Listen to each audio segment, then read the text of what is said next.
ሰው የሚወድ ሰው እግዚአብሔር ልብ ተመዝግቦ ይኖራል። ጥያቄ ሲበዛባችሁ ዳዊቱን ሳታቋርጡ እንኳን 40 ቀን ብትጸልዩት ጥያቄያችሁ ይበርድላችኋል። ጠላት ሲበዛባችሁ አድማ ከመፍጠር ዳዊት ድገሙ፣ ልብ ይሰጠዋል ማለት በቀር ዝም ብሎ የማንም መሸቀጫ አትሁኑ። አሁን የዚህ የከተማ ሰው ሞኝ እንደሆነ አውቀው በየከተማው ዝም ብለው ምን ይላሉ? ሌሊት ለሚያባባው ባህር ለሚጥለው ለሚያንቀጠቅጠው ይሄ ፍቱን ነው ይላል። ደግሞ እየሸጠ ማለት ቸርቻሪ ሁሉ ማለት እንዲህ ያለ አትግዙ። ከማያውቁት ሀገር እንዲያው ድሮ ጉዳይ አይሉት የነበረ ሰው እንኳን ሲገኝ ደስ ይላል። ሀገር ከመናፈቁ የተነሳ ወፍ ቤት ሲኖራት ዋኖስ ቤት ስታገኝ ያንተ ርስት የሆኑ ቤተ እስራኤል ግን ማደሪያ አጥተው ይንከራተታሉ። ማደሪያ ድንግል ማርያም ግን ቤት አጥታ ትንከራተታለች ይላል የቅዱስ ዳዊት መዝሙር 83 ከቁጥር 3 ላይ የምናገኘው ኃይለ ቃል ነው። ኦፍም ቤት አገኘች። በአማርኛ ወፍ ነው የሚለው። ወፍም ቤት አገኘች። መዝሙር 83 ቁጥር 3 ላይ ያለ ኃይለ ቃል ነው። የዚህ ቃል ጸሐፊ ቅዱስ ዳዊት ነው።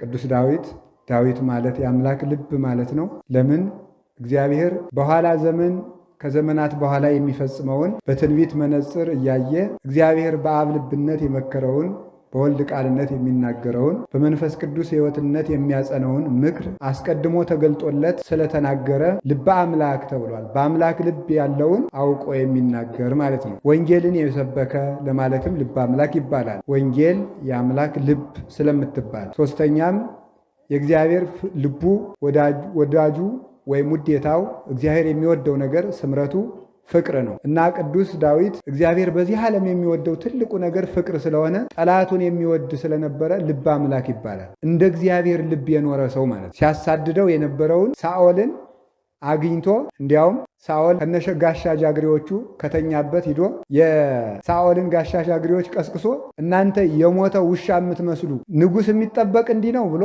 ቀስቅሶ ተነሱ ብሎ ለድግም ቀን እንዲህ አድርጋችሁ ንጉሥ እየጠበቃችሁ እንዳተኙ ብሎ ጠላቱን ሳይገል ጥሎ የሄደ ነበረ ቅዱስ ዳዊትና ከዚህ የተነሳ ልበ አምላክ ተብሏል። እና በእግዚአብሔር ልብ ተመዝግቦ የሚኖር ሰው ምን አይነት ሰው ነው ከተባለ ሰው የሚወድ ሰው ነው። ሰው የሚወድ ሰው በእግዚአብሔር ልብ ተመዝግቦ ይኖራል። እና ዳዊት የሚጸልይ ሰው ለፍቅር ይበቃል። ከጣዕም ደረጃ ከፍቅር ደረጃ ሰው ማለት አጠቃላይ ብሉያት ሐዲሳት በሙሉ መጻሕፍት የሚፈጸሙት በፍቅር ነው። ፍቅር የሕግ ፍጻሜ ነው ይላል ቅዱስ ጳውሎስ። ሕግ ሁሉ የሚፈጸም በፍቅር። ፍቅር ያለው ሰው ሕግን ሁሉ ይፈጽማል። ጠቅላላ ሕግጋት ያሉት ከፍቅር ውስጥ ነው። ፍቅር እንደ መዝገብ ነው።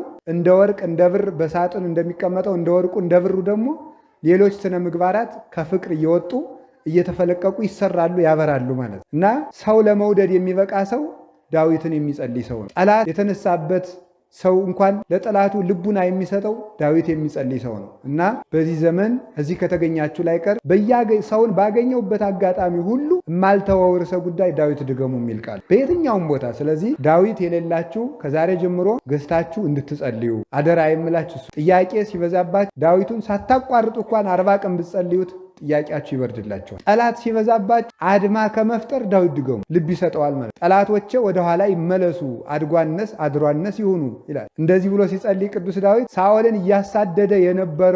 ዳዊትን እያሳደደ የነበረው ዳዊት መንገድ አሳስቶ ከዳዊት ሊደርስበት ጥቂት ነበር የቀረው።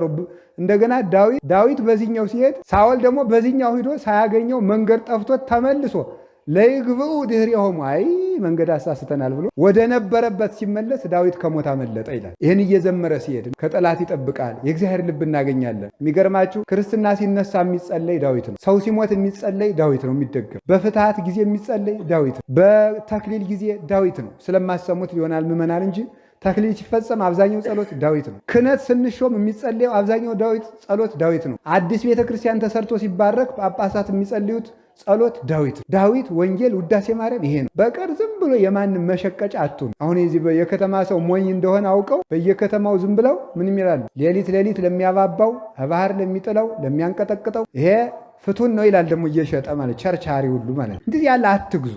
ዳዊት ውዳሴ ማርያም፣ ቅዳሴ ማርያም፣ ወንጌል ገድለ ቅዱሳንን ጸልዩ። በቃ ከዚህ የተረፈ ግን ይሄ እንትን ጥሩ ነው ይሄ ለእንትን ጥሩ ነው ቢላችሁ እንዳትጸልዩ። የቅዱስ ዳዊት በረከት ይደርብን እና ቅዱስ ዳዊት የዋህ ሰው፣ ቅን ሰው፣ ሰው ወዳጅ ሰው፣ ክብሩን የሚጠላ ሰው፣ እግዚአብሔርን የሚወድ እግዚአብሔርን ከመውደዱ የተነሳ በእግዚአብሔር ፍቅር ተነድፎ ሲሳየ ኮነኒ አንብዕየ እያለ ከሚጠጣው ጽዋ ላይ እንባውን እያንጠበጠበ አብሮ የሚጠጣ ሰው ነበረ።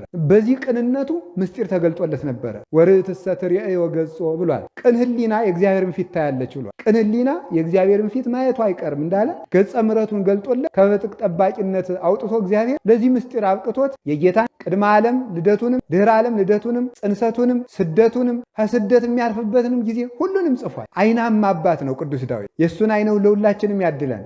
የጌታችን ሁሉንም ታሪክ አይቶ ደግሞ ምኑን አየ? ደግሞ ስደቱን አይቷል። ደግሞ ስደቱን አይቶ ደግሞ ምኑን አይቷል? እናቱ ከስደት የምታርፍበትን ጊዜም የዛሬዋን ቀን ይገርማችኋል እኮ ህዳር 6ን ቀን ዳዊት ክርስቶስ ከመወለዱ ከ600 ዓመት አስቀድሞ አይቶት ነበር። ህዳር 6 ቀን ቁስቋምን ማለት የቁስቋምን ቀን ቅዱስ ዳዊት እያየ ከዘመኑ አልደርስባት ብሎ አስቀድሞ ላይ ምን ይላል? የሰራዊት ጌታ እግዚአብሔር ቅዱስ እግዚአብሔር ቤቶችህ እንደምን ያምራሉ ይላል። ቁስቋምን እያየ በዘመን ብትርቀው እየሳሳ ቤትህ ደብረ ቁስቋም እንደምን ያለች ናት። እናትህ ድንግል ማርያም ምን ታምር የምትመሰገንባት በስጋህ የታተመች በደምህ የከበረች በጥምቀት የነጻች በደመ ሰማዕታት የምታበራ በቅዳሴ መላእክት የምትደምቅ ቤትህ አካልህ ቤተ ክርስቲያን ምን ታምር እንደምን ታምራለች። አቤቱ እናትህን ድንግል ማርያምን አካልህ ቤተ ክርስቲያንን ማደሪያ ቤተ መንግስትን መንግስተ ሰማያትን በመውደድ ነፍሴ ደስ አላት ይላል። እመቤታችን መውደድ ሐዘን ያስረሳል። ተፈሳሃት ነፍሴ በአፍቅሯ ይጻድቀ ያደርክባትን 9 ወር ከ5 ቀን ዓለም አድርገህ የኖርክባትን እናትህን በመውደድ ልቤን ደስ አለው ይላል ቅዱስ ዳዊት። ገና ሳያገኛት እኮ ነው ሳያገኛት ልጁ ሰሎሞን አይት ይዛት እንተታስተሪ እምሮ ከመማይቶት ብሪት ከመፀሐይ እንደ ፀሐይ የሞቀች እንደ ጨረቃ የደመቀች ያቺ ማናት? ኒ ሀቤ እንቲያ የሰናይ ትርግቤ አንቺ መልካም ነሽ፣ ግን ከዘመንሽ አልደረስኩም፣ እባክሽ ወደኔ ነይ፣ ዘመኑን ጠቅልዩና እንደገመድ ወደኔ ነይ ይላል ቅዱስ ዳዊት። ደግሞ ጥቀ ፍቁር አብያቲከ ቤትህ ድንግል ማርያም ቤትህ ቤተ ክርስቲያን ቤትህ መንግስተ ሰማያት የተወደደች ናት በእንተ ትሩፋን ይላል። ለጊዜው በስደት ለነበሩት ለባቢሎናውያን ነው ቅዱስ ዳዊት የሚናገርላቸው። ባቢሎን ሆነው ኢየሩሳሌም እየናፈቃቻቸው የሀገር ናፍቆት ችግር ነው በእውነቱ። በዚህ ዓለም የማይቻል ናፍቆት የሀገር ናፍቆት፣ የእናትና የአባት ናፍቆት፣ የልጅ ናፍቆት። እዚያ ቀጥሎ ያለውን ራሳችሁ ተናገሩ። እንደዚህ ያለው በጣም ከባድ ነው አይደል? እንደዚህ ያለው በጣም የማይቻል ናፍቆት ነው ማለት ነው። ሌላውን እናንተ በሉት። እንደዚህ ያለው ማለት ነው እና ሀገር ከመናፈቁ የተነሳ ከማያውቁት ሀገር እንዲያው ድሮ ጉዳይ ይሉት የነበረ ሰው እንኳን ሲገኝ ደስ ይላል። ሀገር ከመናፈቁ የተነሳ እና የኢየሩሳሌም ተራራዎቿ ናፍቋቸው ተሰደው ሄደው 70 ዘመን መድረስ አልቻላቸው ብሎ ያንን እያዩ ያለቀሱትን ጥቀ ፍቁር አብያቲከ ይላል። እንደገና ደግሞ አብያቲከ እንኳን ገብተን መስዋዕት የምንቀበልበት ገብተን ትንቢተ ነቢያትን የምንሰማበት መስዋዕት የምናቀርብበት ቤተ መቅደስ ቀርቶ ጥቀ ፍቁር አብያቲከ ቆመ ብሲውም ናፈቀን፣ ምሰሶውም ናፈቀን፣ የኢየሩሳሌም ምሰሶዋም ናፈቀን፣ በውጭ መቆምም ናፈቀን ብለው ያለቀሱትን ልቅሶ እያየ ጥቀ ፍቁር አብያቲከ እግዚኦ። መቼም ዛሬ ብንሰደድም የኋላ ኋላ ኢየሩሳሌም ትመልሰላለህና ልቤኒ ወስጋዬኒ ተመልከቱ፣ ልቤም ስጋዬም በሕያው በእግዚአብሔር በአምላኬ ደስ አለው ብሎ ይናገራል። እንዲህ ይላል፣ አቤቱ ወፍ እንኳን ይላል ኦፍኒ ወፍስ ወፍም እንኳ ወፍስ እንኳ ወፍ እንኳን ቤት አግኝታለች።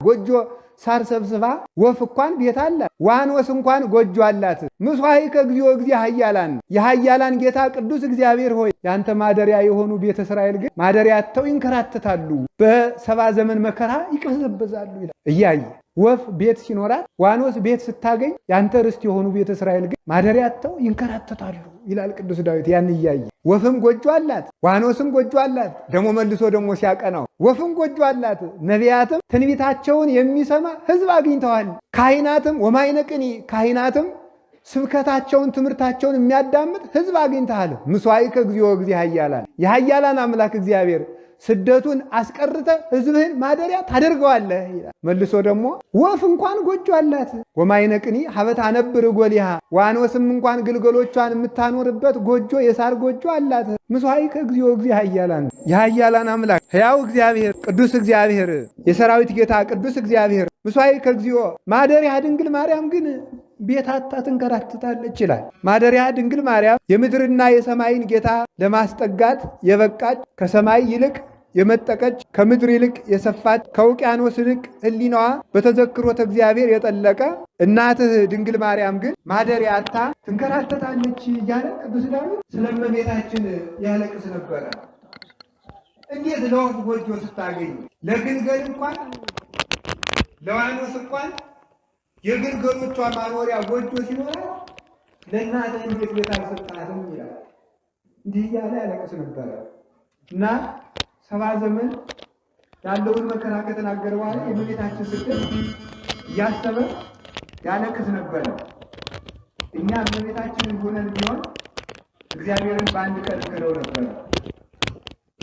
ለአገልጋዮች ቤት ሰጠህ፣ ለዳዊት የጽድ የዝግባ ቤት የሰጠህ ለባሮች ለአብርሃም ቤት የሰጠህ የድንኳን ቤት እስራኤልን በደመና የጋረድ ከድንጋይ ጽላት ለተቀረጸችው ጽላት ቤተ መቅደስ 46 ዓመት የፈጀ ቤተ መቅደስ ያሰራህ ለመላእክት የብርሃን ከተማ የሰጠህ ለወፍ ጎጆ ለቀበሮ ጉድጓድ የሰጠህ እኔ አንተን በወለድኩ የምንከራተት ለምንድን ነኝ ያላለ ፈጣሪዋን ያላማረረች እንደ እመቤታችን ያለ የለም። እኛ ብንሰደድ በአበሳችን ነው። አንደበታችን ከሐሰት ከቅጥፈት፣ እጃችን ከስርቆ፣ ልቡናችን ከቂም የማይቦዝን እግራችን ወደ ክፋት የሚሮጥ በተንኮል የታጠርንን አንድ ነገር ሳትበድል አንድ ነገር ሳይኖርባት ውሃ ይዛ እየተጠማች ህብስት ይዛ እየተራበች ሀገር ይዛ እየተሰደደች እንደሷ ያለ መከራን የተቀበለ የለም።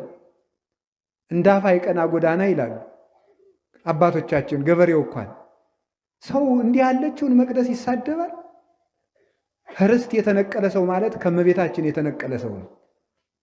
እንዲህ ያለችውን እመቤት ያላማረረች ማን ይቻለዋል? እንዲህ አድርጎ እኛ እኮ 3 ቀን ጸልየን መከራ ሲደርስብን እኮ ነው የምናማረረው። እንዴ 3 ቀን እኮ ጸልያለሁ ንስሐ ገብቻለሁ እኮ እንዴት እንዲህ ታደርገኛለህ ብለን በእግዚአብሔር ላይ ፉከራ እንጀምራለን። እድሜ ዘመኗን ህሊናዋ እንደውም ሊቃውንት እኮ ሲናገሩ ህሊናዋ አንድ ቀን እስቲ እግዚአብሔር ያሳያቸው እስቲ በቀን ለስንት ሰዓት እግዚአብሔር እናስባለን? ለስንት ሰዓት አስበን እናውቃለን?